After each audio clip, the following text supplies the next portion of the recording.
Bonjour tout le monde, on se retrouve dans une nouvelle vidéo qui pour moi va avoir un thème très important et que j'aimerais partager avec vous, surtout parce que malheureusement j'en ai fait l'expérience, et deuxièmement j'aimerais vraiment apporter aux gens de l'aide, des conseils.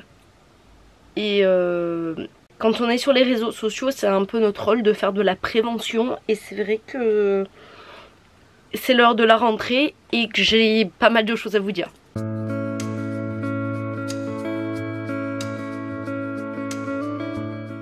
Alors avant tout, j'aimerais quand même partir sur quelque chose de très positif en vous souhaitant à tous une très bonne rentrée.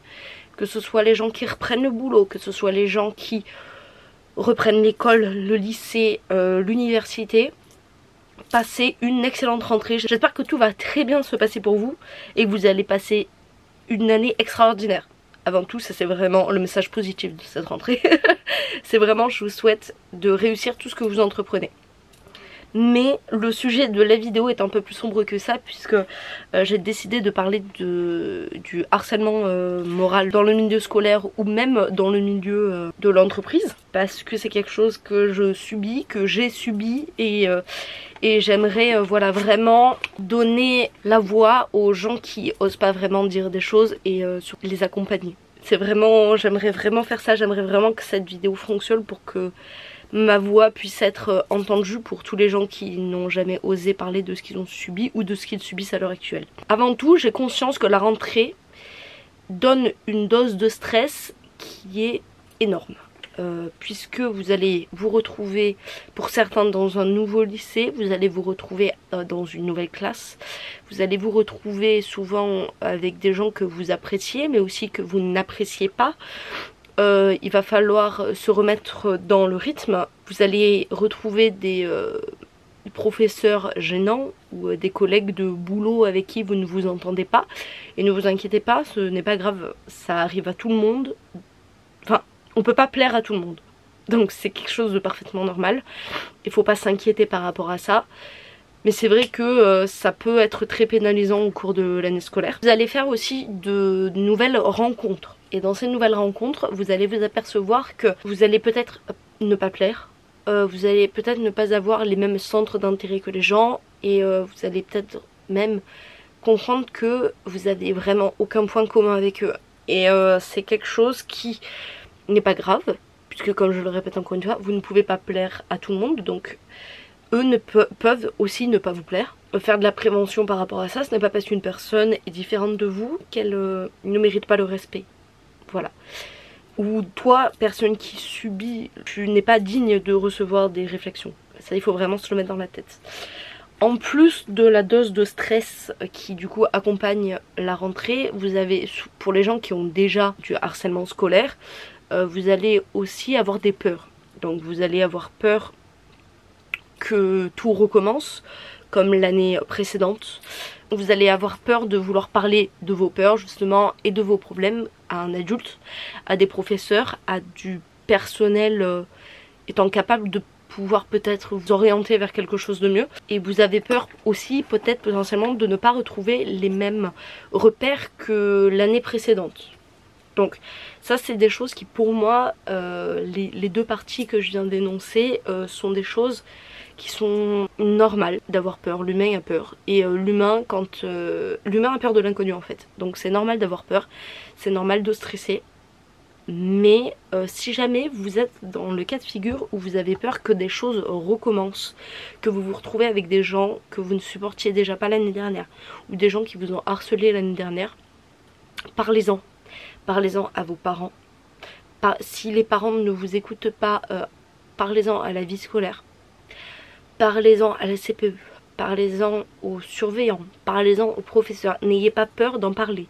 Parce qu'en fait, les gens qui vous harcèlent, qui vous mettent la pression, pensent que vous n'êtes pas capable de balancer, ou dans l'autre extrême, que de toute manière vous allez rapporter. Donc, quoi que vous fassiez, ces gens-là ne seront jamais contents de l'issue que vous avez choisie. Donc, en fait, faites ce qui est bon pour vous. Allez voir des adultes compétents. parlez-en à vos amis. Si jamais vous êtes à côté de quelqu'un en classe, vous êtes, moi je sais que ça se faisait beaucoup à l'époque, je pense que ça se fait encore, mais vous êtes par ordre alphabétique, vous êtes à côté de quelqu'un qui vous insupporte parce qu'il vous fait du mal, parce que il fait de l'acharnement verbal sur vous, parce que allez en discuter avec le professeur, parler de la gravité de la situation, c'est très important de communiquer. Il y a beaucoup trop de jeunes qui ne communiquent pas et qui passent à des actes assez horribles et sur lesquels on peut pas revenir en arrière parce qu'ils ne veulent pas parler. Il vaut mieux passer pour un lèche-cul parce que vous vous entendez mieux avec les professeurs que de passer pour quelqu'un qui est facile à harceler parce que vous ne parlez pas et que vous gardez tout pour vous. Il est hors de question que vous soyez dans ce cas là, donc n'hésitez pas vraiment à parler, exprimez-vous, parlez autant, et que ça sorte sous n'importe quelle forme, faites-le, vraiment, c'est très important. Quand je vous dis d'agir contre les choses qui peuvent se passer malgré vous, il y a vraiment donc parler de la moindre petite chose qui peut arriver, que ce soit un mot déplacé, ça c'est le début, que ce soit une blague qui a mal été interprétée, qui vous a fait du mal, pas parce qu'elle a mal été interprétée, mais parce que vous, elle vous a blessé au plus profond de votre être, que ce soit des insultes, là on va sur quelque chose d'un petit peu plus grave, qu'on passe aux mains, que ça se répète tout le temps, les mêmes personnes, les mêmes mots, etc. Il faut parler à partir du moment où ça arrive, que les gens ne soient pas surpris lorsque vous venez tout leur raconter d'un coup. Allez-y, énumérez tout ce qui s'est passé, écrivez-les dans un carnet, mettez une date, écrivez-les, il faut vous défouler vraiment, il faut vraiment tout dire. Il faut aussi, ça c'est quelque chose que moi j'ai pas vécu, le harcèlement moral sur les réseaux sociaux, parce que bah, là actuellement j'ai 28 ans et que c'était vraiment le tout début de Facebook, etc. Et qu'on n'était vraiment pas dans l'optique de faire du mal avec les réseaux sociaux, mais éloignez-vous des réseaux sociaux.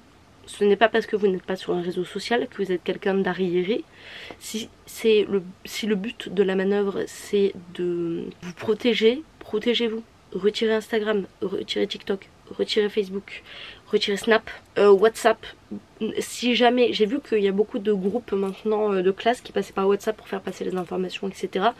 Mettez en mute. N'y allez que quand vous avez besoin d'aide ou vous avez besoin de d'informations. Moi typiquement, les groupes sur WhatsApp, même au travail, je ne les supporte pas. Je suis obligée de les mute parce que c'est juste impossible à gérer quand il y a quelqu'un qui s'acharne sur la moindre chose que vous faites. C'est insupportable à gérer, donc n'hésitez pas à tout mettre en mute, vraiment tout mettre en mute. Il faut être capable de s'instaurer des limites. C'est très dur à faire, surtout quand c'est la première fois que vous vous faites harceler, que vous avez l'habitude de vous faire harceler. C'est une limite, c'est s'instaurer des limites. Ça va trop loin quand c'est des moqueries, ça va trop loin quand c'est des insultes, ça va trop loin quand c'est du harcèlement moral ou que c'est du harcèlement physique. Ça va trop loin quand on essaye de vous faire une réputation, et ça va vraiment beaucoup trop loin quand c'est de l'acharnement.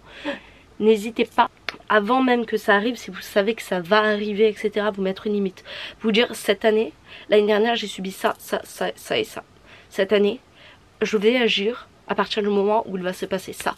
Il faut que vous arriviez à dire stop à ce genre d'agissement. Que vous puissiez en fait, vous, agir le plus rapidement possible pour votre bien-être. Ne pas attendre que ce soit beaucoup trop avancé, ne pas attendre qu'il y ait énormément de choses. Parce qu'en fait, vous allez vous enfermer dans un cercle vicieux et vous n'allez pas réussir à faire en sorte d'arrêter ce harcèlement. Apprenez, c'est très dur ce que je vous demande de faire, mais en fait, apprenez à vous mettre des limites. Et que ce soit à l'école ou que ce soit au travail. Une moquerie qui n'est pas faite pour blesser, mais qui a blessé, dire que ça a blessé, si jamais la personne se fout du fait qu'il vous ait blessé, dites-vous que c'est une limite qu'il ne devrait plus jamais franchir, que c'est pas quelque chose qui est censé se reproduire. Vraiment, parlez. Exprimez-vous, demandez des conseils, demandez de l'aide.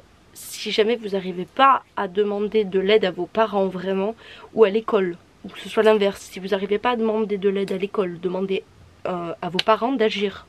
Ils sont là pour vous aider. Si vous n'arrivez pas à parler à vos parents, demandez à l'école de vous aider. C'est quelque chose de très important. Quand un adulte remarque que vous êtes en difficulté, que vous êtes mal, ne mentez pas à la personne qui vous pose la question. Parce qu'en fait, c'est une personne qui vous tend la main, qui est là pour vous aider. Elle n'est pas là pour vous humilier, elle n'est pas là pour vous enfoncer, elle est là pour vous aider. Donc, demandez de l'aide accepter l'aide d'un parent, d'une CPE, d'un directeur adjoint, d'un directeur. Ça peut aller très loin, hein. On peut aller jusqu'à un changement de lycée. On peut aller, il y a énormément de solutions qui sont possibles. Ne restez pas dans une optique de vous dire non mais en fait je peux pas partir parce que il y a mes amis, je peux pas partir parce que les amis que vous faites au collège, au lycée, quand vous aurez une vie active, la plupart vont disparaître. Alors les gens qui restent quand ils sont adultes, vous êtes de bonnes personnes et c'est très bien comme ça. Mais en général c'est vrai que de toute façon vous allez vous perdre de vue. Donc et puis, quand même vous changez de classe, vous changez d'établissement, vous allez vous refaire des amis. Vous allez plaire à des gens, vous allez être accepté par un type de personne, comme vous allez ne pas être accepté par d'autres. C'est juste de la tolérance. Il faut que ce soit une tolérance mutuelle. Et si vraiment vous devez changer d'établissement, je vous jure que ce n'est pas dramatique. Parce que vous savez ce que vous perdez, vous savez pas ce que vous allez retrouver. Peut-être que ce que vous allez retrouver c'est mieux, peut-être que ce que vous allez retrouver c'est pareil, mais il faut, si la décision est prise, il faut le faire. Il faut pas s'arrêter au simple fait, parce que les amis ça se voit après les cours, ça se voit les week-ends, donc pas de chichi, faites ce qu'on vous dit de faire. Je terminerai par le point suivant, qui est accepter l'aide d'un professionnel. C'est très dur à accepter quand on est jeune, c'est même très dur à accepter quand on est plus vieux. Puisqu'en fait, quand je parle de professionnels, je parle de psychiatre, je parle de psychologue. Sachez qu'il y a énormément de gens, une fois adultes, qui vont voir les psys parce qu'il y a énormément de problèmes durant l'adolescence qui n'ont pas été réglés. Et aller voir un psy, ce n'est pas une honte. Loin de là, loin de là. C'est trouver des stratagèmes pour vous aider à aller mieux.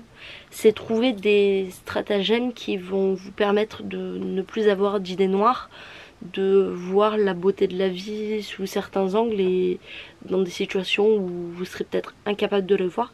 Donc accepter l'aide d'un professionnel, c'est pas perdre, c'est pas être faible,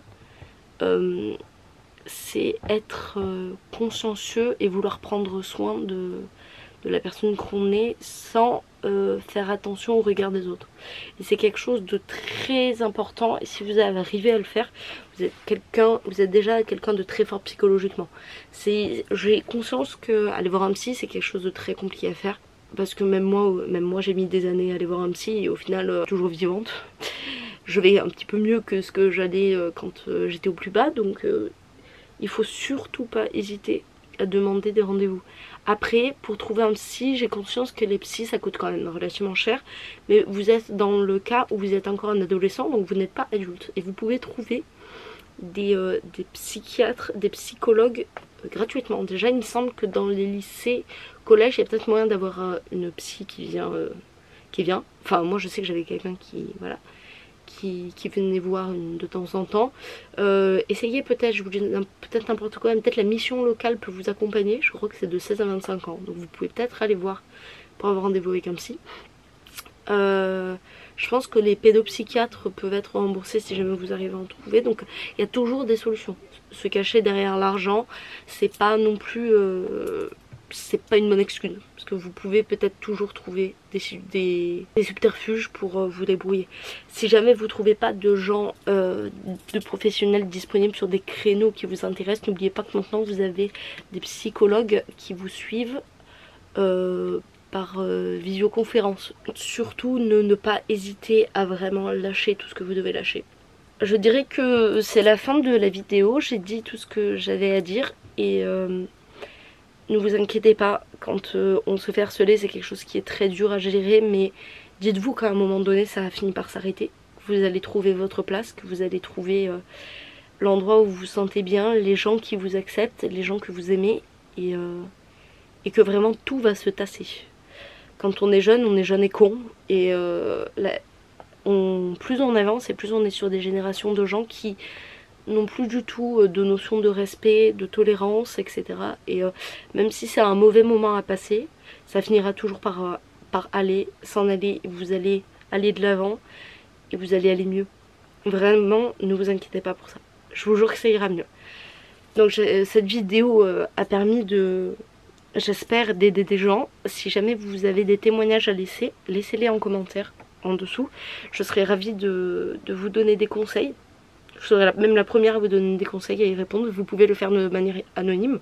Si jamais vous avez peur qu'on vous reconnaisse ou quoi que ce soit, je serais vraiment très heureuse de vous aider. Et j'espère ne pas trop avoir brisé le moral de certains suite à la rentrée. Mais j'espère quand même que la vidéo vous a plu. N'hésitez pas à vous abonner, à lâcher un commentaire, à lâcher un j'aime. Et j'espère que la prochaine vidéo sera un thème un petit peu plus sympa et un peu plus drôle. Voilà, je vous fais énormément de bisous. Et à plus dans une prochaine vidéo.